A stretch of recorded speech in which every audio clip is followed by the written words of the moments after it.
안녕하세요 여러분, 현규쌤입니다. 자, 여러분, 이번 시간에는 서양 근대사 첫 번째 시간, 바로 근대 사상 과학혁명에 대해 공부할 시간입니다. 자, 지난 시간에 선생님과 이 서양 근대가 어떠한 시기고, 일단 우리가 이 서양 근대 첫 번째 꼭지점에서 어떠한 내용들을 배우게 되는가에 대한 전체적인 아웃라인, 개관을 잡은 다음에 어떤 문제들이 이 단어, 이 개념에서 어떠한 내용들이 주로 문제로 출제되는지 우선 순위에 관해서도 살펴봤습니다. 자, 오늘은요, 이 근대의 시작이 되는 근대의 사상 속에서도 사회계약설과 계몽사상, 근대의식, 합리적 과학적 사고의 뿌리가 되는 지동설과 기계론적 우주관을 낳은 과학혁명에 대해 공부해 보도록 하겠습니다. 여러분들, 근대사상 첫 번째 과학혁명이에요. 일단 과학혁명의 의미는요, 시기는 16, 17세기입니다. 이때 이제 과학이 굉장히 발전을 해요. 이 르네상스 때부터 휴머니즘적인 정신으로 인해서 인간에 대한 본성과 탐구에 대한 그런 게 늘고, 여러 가지 그런 과학기술의 발전으로 인해서 세계관이 변화했던 그거를 우리가 과학혁명이라고 합니다. 자, 그럼 이렇게 과학혁명이라고 하는 거는 좀 간단히 말하면 저번에 말씀드린 대로 이제 신의 섭리가 아니라 무엇으로, 우리 인간의 이성으로 이 자연 세계를, 우주를 분석해보자 라는 거예요. 다시 한번 뭐라고요? 신의 섭리, 신의 은총, 그런 믿음과 신앙을 떠나서, 그런 믿음과 신앙이 아니라 우리 인간의 이성으로 논리적으로 설명 가능한 실험과 논증을 통한 과학적 사고와 이성으로 우리 주변을 둘러싸고 있는 이 우주와 자연환경을 우리가 한번 분석해보자. 분명 거기에는 우리가 살고 있는 주변의 이 자연과 우주에는 뭔가 원리와 법칙이 있을 것이다. 그걸 우리가 이성과 과학적인 실험, 논증을 통해 밝혀보자라는 정신이에요. 자, 그러면 이런 게 가능했던 이유는 뭐냐? 과학과 기술이 굉장히 발전되었는데 거기 큰 도움을 준 게 이슬람입니다. 우리 기억하실 거예요. 11, 13세기 200년 정도에 걸친 이 십자군 전쟁이 끝나고 나면서 십자군 전쟁 기간 동안에 이슬람 문화가 굉장히 많이 유럽으로 들어옵니다. 어떤 게 있었을까요? 대표적으로 영의 개념과 십진법. 이 영의 개념 자체는 인도의 굽타 왕조에서 이제 이슬람으로 들어갔다가 그걸 이제 이슬람 애들이 받아들여서 그러니까 인도의 굽타 왕조에서 나온 영의 개념을 이슬람 애들이 받아들여서 좀 더 정교하게 다듬고 십진법의 원리를 정비했죠. 그러고 나서 이제 이런 영과 십진법의 개념이 이슬람에서 유럽으로 넘어갑니다. 또 뭐가 있을까요? 저 대표적으로 스콜라 철학, 신앙과 이성의 조화를 추구했던 중세 가톨릭 교회의 교리를 총집약한 스콜라 철학. 이게 이제 아리스토텔레스의 영향을 받은 거잖아요. 정작 본거지인 그리스에서는 실존되었던 이 아리스토텔레스의 철학이 이제 이슬람, 특히 아바스 왕조의 바그다드, 지혜의 집을 중심으로 연구가 되고 있었고, 그 아리스토텔레스의 철학이 십자군 전쟁 때 유럽으로 역수입이 되어서 이제 그 아리스토텔레스의 철학을 기반으로 신앙과 이성의 조화, 스콜라 철학이 나오게 됩니다. 그리고 화약, 나침반, 인쇄술.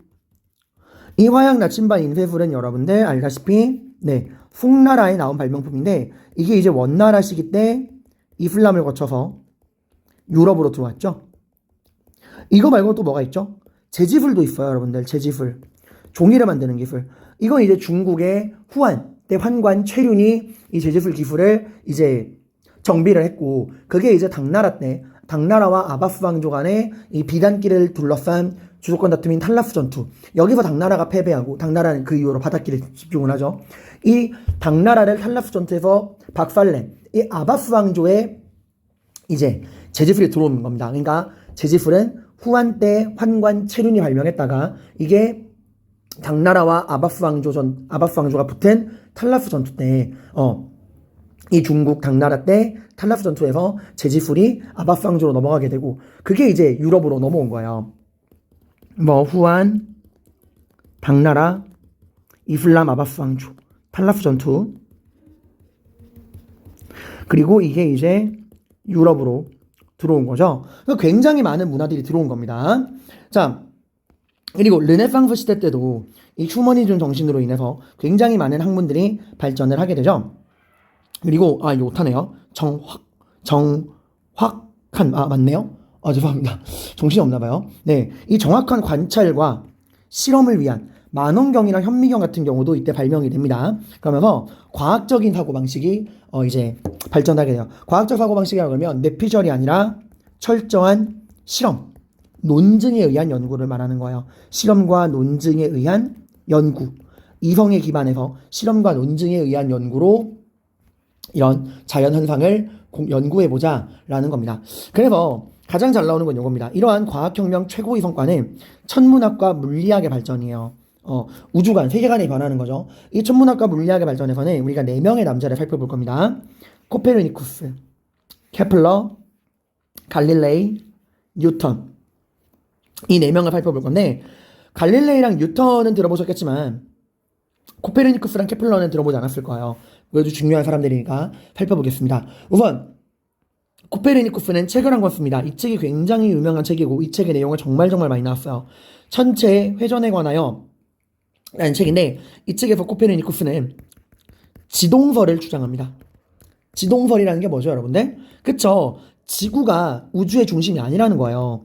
태양이 이 우주의 중심이고 그 중심인 태양을 지구가 뭐하고 있다? 돌고 있다. 이게 지동설입니다. 자, 그러면 이 오늘날엔 너무나 당연한 상식 같은 이 지동설이 이때 주장되었다는 거는 그 이전까지는 지동설이 상식이 아니었다는 이야기예요. 그럼 그 이전까지 상식은 뭐냐? 바로 천동설입니다.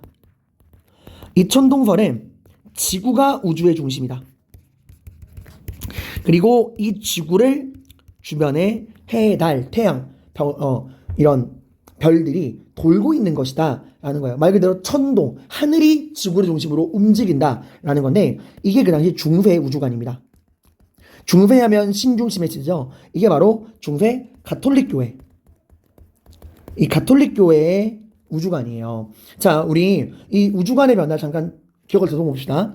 헬레니즘 시기 때, 그때는 오히려 발전했어요. 아리스타르코스라는 사람이 태양이 우주의 중심이고 지구는 그 주변을, 태양 주변을 돌고 있다 라고 이야기를 했는데, 이게 로마 시기 가서 오히려 퇴보하죠. 프톨레마이오스가 아니다, 지구가 우주의 중심이고 그 중심인 지구를 주변에 우주들이 돌고 있는 것이다, 천동설을 이야기합니다. 근데 문제는 이 로마 시대 프톨레마이오스가 주장한 이 지구 중심설 천동설을 중세 가톨릭 교회가 지지했다는 거예요. 왜? 이게 교회의 권위에 도움이 되거든요. 그러니까 하나님이 지구를 만드셨다. 하나님이 창조하신 이 지구야말로 우주의 중심이다. 하나님이 만드신 이 지구가 우주의 중심이고 그 지구를 중심으로 주변의 별들이 돌고 있는 것이다 라고 이야기를 했어요. 그걸 이제 코페르니쿠스가 반박을 한 겁니다.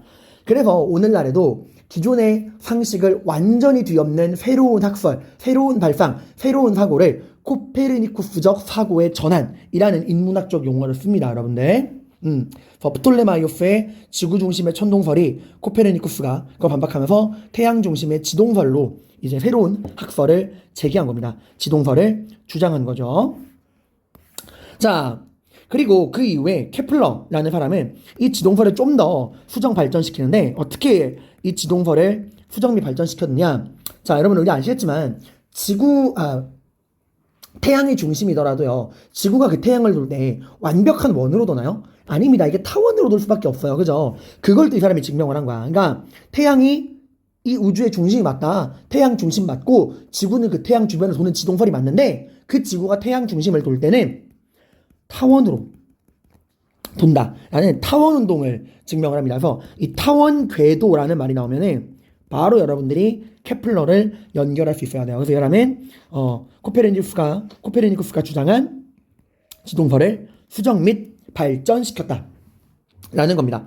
자, 그 다음에 나오는 게 그 유명한 갈릴레이입니다. 갈릴레이는 본인이 직접 만원경으로 그 천체의 흐름을 관측했어요. 그러니까 이게 과학적인 사고인 거죠. 실험과 논증, 관측을 해서 지동설이 맞다라는 거를 증명합니다. 하지만 이것 때문에 갈릴레이는 종교 재판에 끌려가요. 그러니까 중세 가톨릭 교회가 보기엔 이건 이단이거든요. 어디 하나님이 만드신 지구가 우주의 중심이 아니라고 이야기를 하느냐라고 해서 갈릴레이는 종교 재판장에 불려가서 살아남기 위해 제가 잘못했습니다. 지동설 아닙니다. 태양이 아니라 지구가 우주의 중심이고 그 지구를 중심으로 태양과 우주가 돌고 있는 천동설이 맞습니다. 라고 본인의 이 생각을 번복합니다. 살아남기 위해서. 하지만 그 유명한 일화가 있죠. 법정 재판장을 나오면서 그래도 지구는 돈다 라고 말했다고 하는, 물론 이 말을 진짜 했다고 하는 역사적인 사실 정식 기록은 없어요. 아마 그런 생각을 하지 않았을까요?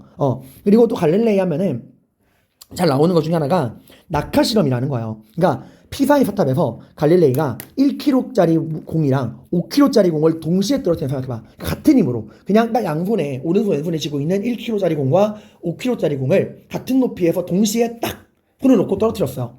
그럼 우리가 보통 생각하기에는 5kg짜리 공이 먼저 떨어질 거라 생각하지만 떨어지는 건 똑같습니다. 그러니까 속도의 변수에는 질량이 들어가지 않아요. 그 질량에 영향을 미치는 건 힘이고 떨어지는 속도에는 질량의 변수가 작용하지 않는다라는 게 낙하 실험인데, 사실 이건 진공 상태에서나 가능하다고 하고요. 뭐 이걸 더 깊이 들어가면 물리학 시간이니까 그냥 이런 낙하 실험을 이 사람이 했다. 그러니까 이게 과학적인 사고인 거야. 단순히 내피셜, 야 당연히 임마 무거운 게 먼저 떨어지지라고 하는 기존의 관념이 아니라 본인이 직접 실험, 관찰, 논증을 통해서 과학적으로 이 모든 걸 증명하려고 했다는 게 되게 중요한 거야. 그쵸? 고정관념이 아니라 과학적인 사고, 실험과 논증에 의한 연구, 그러니까 낙하 실험을 했다라는 게 중요한 거예요.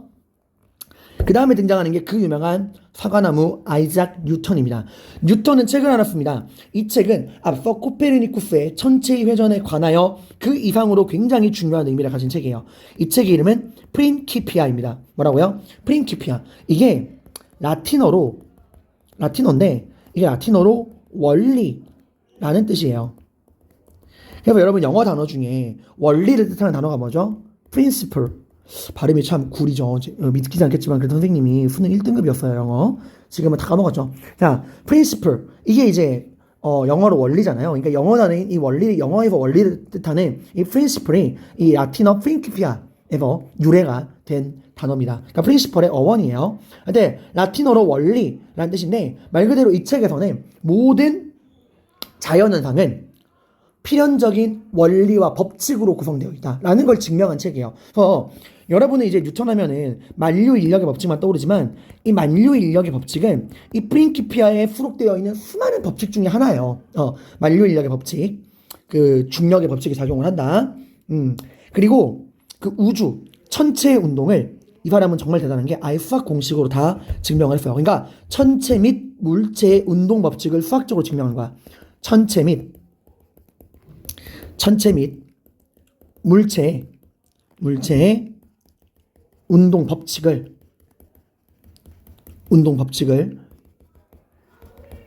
수학적으로 증명했다라는 거예요. 그런 다음에 이 사람이 결국 이렇게 모든 거를 수학적으로 증명해서 드디어 뉴턴 때 지동설이 완성되었다라고 봐요. 자, 봅시다. 코페르니쿠스는 지동설을 뭐 한 거예요? 주장한 거예요. 코페르니쿠스는. 케플러는 그 지동설을 수정 및 발전시켰고요. 그리고 갈릴레이는 그 지동설을 입증시켰죠.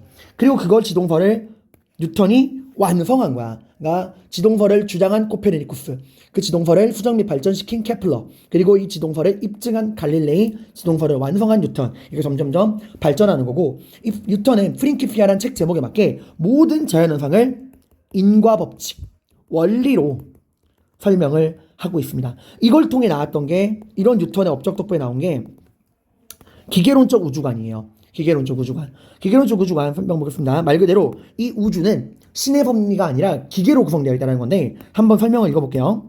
우주와 자연계가 신의 섭리가 아니라 뭐다? 일정한 원리, 프린키피아, 프린시플, 원리에 따라 운영되는 뭐다? 기계다. 이게 가장 중요한 말이에요. 그러니까 이 우주는 원리에 따라서 운영되는 기계다. 그리고 당연히 그런 기계를 움직이게 하는 그런 원리와 법칙은 인과관계는 뭐를 통해서? 우리의 이성을 통해서 파악할 수 있다. 요거예요. 자, 이해가나요? 그러니까 이 우주랑 자연계는 신의 섭리가 아니라, 이 우주와 이 자연계는 신의 섭리가 아니라 뭐라고요? 일정한 원리, 인과법칙, 일정한 원리, 인과법칙으로 운영되는 기계고, 이걸 우리가 뭐 할 수 있다? 이성으로 파악할 수 있다 이거예요. 그래서 근대 과학의 발전에 크게 기여한 사람입니다. 그러니까 역사에 불멸로 남는 거예요. 정말 이 정도의 업적은 정말 단순히 동시대의 천재 정도가 아니라 인류 역사 전체를 통틀어서 몇 안 되는 정말 뛰어난 천재입니다. 제가 말했죠? 이렇게 정말 다시 없을 천재인 뉴턴도 주식에서는 전 재산의 90%로 꼬라박았어요. 여러분들 함부로 주식하시면 큰일 납니다. 자, 아무튼 이렇게 해서 선생님이 또 뉴턴에 대한 읽기 탐구 자료를 여기 적어놨으니까 뉴턴의 프린키피아 읽어보시고, 선생님이 또 중요한 내용들은 진하기를 시켰죠. 모든 자연현상을 필연적 인과법칙에 기반하고 있으며 인간의 이성으로 기계론적 인과관계를 파악하고 설명할 수 있다는 기계론적 우주관을 확립했다. 이 부분도 같이 알아두시고요. 그리고 여기 천동설과 지동설, 프톨레마이오스와 코페르니쿠스, 이 부분도 한번 봅시다.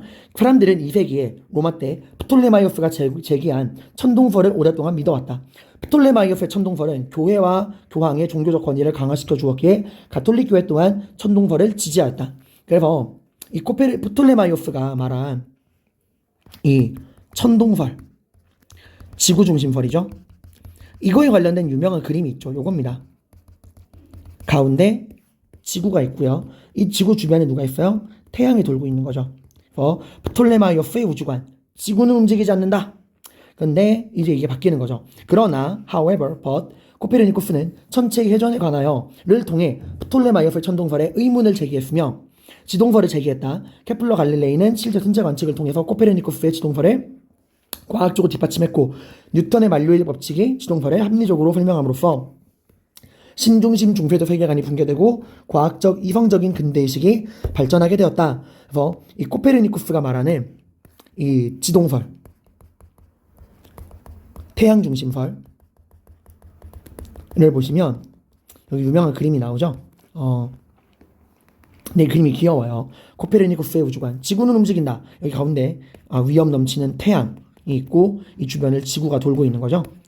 여러분들이 보기엔 애들 장난 같아 보이는 그림이지만 이때는 정말 엄청난 충격을 준 사상이었습니다. 자, 그리고 이때 각 나라들별로도 이러한 과학혁명을 많이 지원을 해줍니다. 영국의 왕립학회, 프랑스의 과학 아카데미가 대표적인데 이런 것들이 있다 정도 알아두시면 돼요. 자, 그 다음에 이러한 과학혁명과 동시대에 진행되는 게 근대적인 연구 방법론의 발달이에요. 뭐라고요? 근대적 연구 방법론의 발달. 그러니까 이거야. 지금 과학혁명이 뭐예요? 우리 인간을 둘러싸고 있는 이 주변 자연 환경을 뭘 가지고 신의 섭리가 아니라 과학적인 실험과 논증으로 우리 인간의 이성으로 그 자연과 우주를 구성하는 원리 원칙을 파악해보자라는 거였죠. 그러면 how? 그렇게 우리 인간을 둘러싼 주변 우주랑 자연 환경을 과학적으로 탐구하는, 이성적으로 탐구하고 증명하는 건 좋은데 구체적으로 어떻게 탐구할 건데, 어떻게 연구할 건데 하는 말 그대로 연구 방법론이에요. how, 방법론. 그 과학혁명이 진행되는 과정에서 그 과학혁명을 뒷받침하기 위해 나온 거야. 진리의 탐구 방식. 그럼 어떻게 진리를 탐구할 거냐? 연구하는 방식. 진리의 탐구 연구 방식. 그거의 차이라고 보시면 됩니다. 두 가지를 공부할 거예요. 첫 번째는 경험론. 경험주의, 다른 말로는 귀납법이라고 이야기를 하고요. 두 번째는 합리론, 합리주의, 연역법이라고 합니다. 그래서 귀납법과 연역법, 경험론과 합리론, 경험주의, 합리주의, 이 두 가지를 비교하는 게 핵심인데, 일단 경험론, 경험주의, 귀납법은 말 그대로 우리의 경험이 가장 중요하다 이거예요. 그러니까 어떻게 봐봐, 자 얘들아, 지금 연구 방법론, how, 어떻게 진리를, 원리와 원칙을 탐구할 거냐라고 하는 그 방법론의 차이입니다. 경험론은 어떻게 진리를 연구해야 되냐, 말 그대로 경험. 우리 인간의 감각을 활용해서 수많은 경험을 해야 한다. 그리고 그 수많은 경험과 사례를 가지고 우리가 법칙을 도출해내야 한다 이거예요. 그러니까 수많은 탐구, 우리 감각을 활용한 수많은 탐구를 통해서 수많은 경험을 해서 정말 수없이 많은 사례들을 연구하고 그 수많은 사례들을 연구해서 법칙을 도출할 수 있다 이거예요. 그러니까 예를 들어 이런 거죠. 모든 사람은 이제 죽잖아요. 그러니까 제가 예를 들게요. 다 연구하는 거야. 그냥 모든 사람 연구해요. 관찰해요. 이현규는 죽는다. 그리고 소피아는 죽는다. 김래연은 죽는다. 이주영은 죽는다. 신지연은 죽는다. 이런 식으로 사람들을 다 관찰을 해보는 거야. 그러니까 어쨌건 시기의 차이는 있지만 모든 사람들이 언젠가는 죽더라라는 거예요. 그래서 이런 수많은 사람들 관찰한 다음에 내는 결론이 뭐야? 모든 사람은 언젠가 죽는다 라는 법칙이 나온 거야. 그러니까 수많은 사례를 연구해서 법칙으로 가는 겁니다. 제가 이 죽었다고 말하는 거 너무 확상하지 마요. 예시되는 겁니다. 그러니까 이런 수많은 사례를 연구해서 그걸 가지고 뭐 법칙으로 나아간다는 거예요. 이런 감각을 활용한 경험을 통한 사례를 통한 법칙으로의 연결을 귀납법이라고 하는데, 이 귀납법을 정립한 대표적인 사람이 베이컨과 로크입니다. 로크는 나중에 사회계약설에도 나와요. 사회계약설. 이 사람은 인간은 백지와도 같다. 그러니까 우리가 수많은 감각을 활용한 경험, 그 경험이 가장 좋은 교육이다 라고 했던 거야. 그래서 이 로크의 사상이 교육에도 영향을 미쳐서 이 로크의 영향을 받은 사람들의 교육이 애들에게 경험을 엄청 시키는 거예요. 되게 로크의 백지설, 경험을 강조하는 거고, 베이컨도 되게 중요합니다. 베이컨은 우리가 수많은 감각을 활용해서 경험을 해서 이 수많은 경험을 통한 개별적인 사례를 가지고 법칙을 연구해야 되는데, 그 과정에서 우리의 감각을, 경험을 방해하는 4가지의 우상이 있다라고 했어요. 이게 실은 깊이 들어가지 마세요. 이게 한번 평가원 선지로 나왔어. 그래서 딱 이 정도만 아시면 됩니다. 세계관 깊이 들어갈 필요 전혀 없습니다. 그러니까 우리의 감각을, 그러니까 경험을 방해하는 4가지 요소라는 거야. 근데 그 4가지 우상인데, 그게 바로 뭐냐? 종족, 그리고 동굴, 그리고 시장, 그리고 극장. 이거 4가지가 우상이다라는 거예요. 종족은 우리가 인간으로 태어나서 인간이 가지고 있는 태생적인 한계라는 거예요. 당장 우리가 후각도 개보다 떨어지고 시력도 새보다 안 좋고 인간이 가지고 있는 그 종족의 한계 있잖아요. 그것도 있고, 두 번째 동굴. 동굴의 우상은 뭐냐면, 이건 플라톤이랑 관련돼 있는데, 플라톤은 이야기했죠. 진리의 세계, 이데아가 따로 있고, 현실 세계랑 분리되는 진리의 세계, 이데아가 따로 있고, 우리는 우리가 살아가는 현실은 뭐다? 그 진리의 이데아가 비치는 그림자에 불과하다. 그러니까 우리는 동굴 안에 살고 있는데, 그 동굴 밖에 진리의 세계, 이데아가 있고, 우리는 그 동굴 속에서 그 진리의 그림자를 볼 수밖에 없는 상황이다 라고 이야기를 한 거야. 그러니까 이 사람은 그런 거야. 동굴의 우상이 딱 그거야. 우리가 이 관찰하는 경험이 그 비치는 그림자 정도의 수준이다. 그래서 동굴의 우상. 그리고 시장의 우상은, 시장 가면 어때요? 사방에서 떠들고 굉장히 싱그럽죠. 그러니까 그것도 이렇다는 거야. 우리가 이 말이 사람을 몇몇 입만 전해줘도 완전 다른 내용이 되잖아. 그런 거예요. 그러니까 우리가 이렇게 감각하고 경험을 해서 다른 사람에게 전달해주면 그게 사람의 입을 통해 전달될수록 원래의 내용과 멀어진다라는 거고요. 극장의 우상은, 여러분들이 정말 잘 만든 영화를 보면 어떤 생각이 들어요? 야, 저거 진짜 있었던 일이야? 야, 진짜 우리나라에 이런 끔찍한 일이 있었다고? 이러고 좀 빠져들잖아. 그러니까 극장에서 잘 만든 가상의 시나리오는 사람들을 그걸 진짜처럼 믿게 한다라는 건데, 그냥 이런 게 있다 정도만 아시면 돼요. 이런 말 했다 정도만. 사우상의 비유. 그리고 이 사람이 쓴 책이 신기관, 다른 말로 노붐 오르가눔이라는 책입니다. 자, 경험론이 이렇게 인간의 감각을 활용한 경험을 통해 개별적인 사례를 연구해서 일반적인 법칙을 도출하는 귀납법이었다면, 합리론, 합리주의, 연역법은 뭐냐? 정반대예요. 일단 이 사람들은 생각을 합니다. 감각이 중요한 게 아니다. 이성이 중요한 것이다. 그러니까 경험론이 감각을 중시한다면 합리론은 이성을 중시합니다.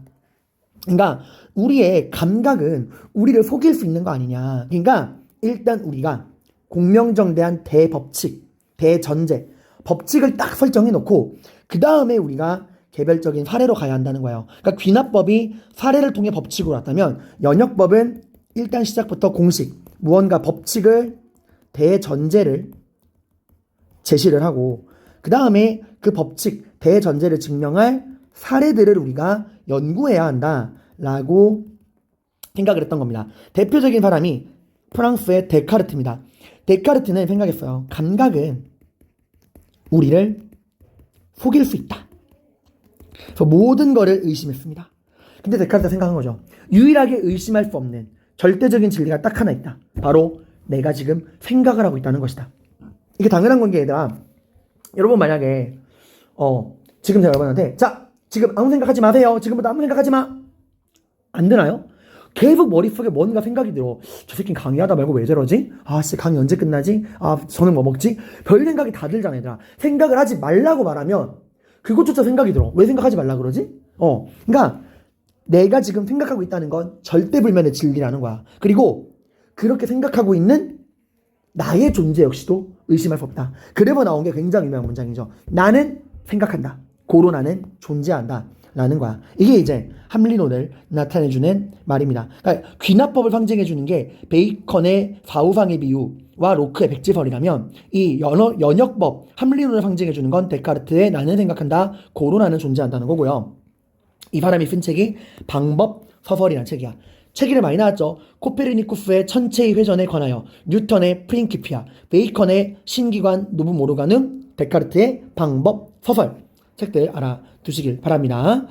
자, 이렇게 해서 과학혁명이 끝이 났고요. 다음 시간에는 사회계약설에 관해서 살펴보고 계몽사상도 함께 공부해 보도록 하겠습니다. 고생 많으셨습니다.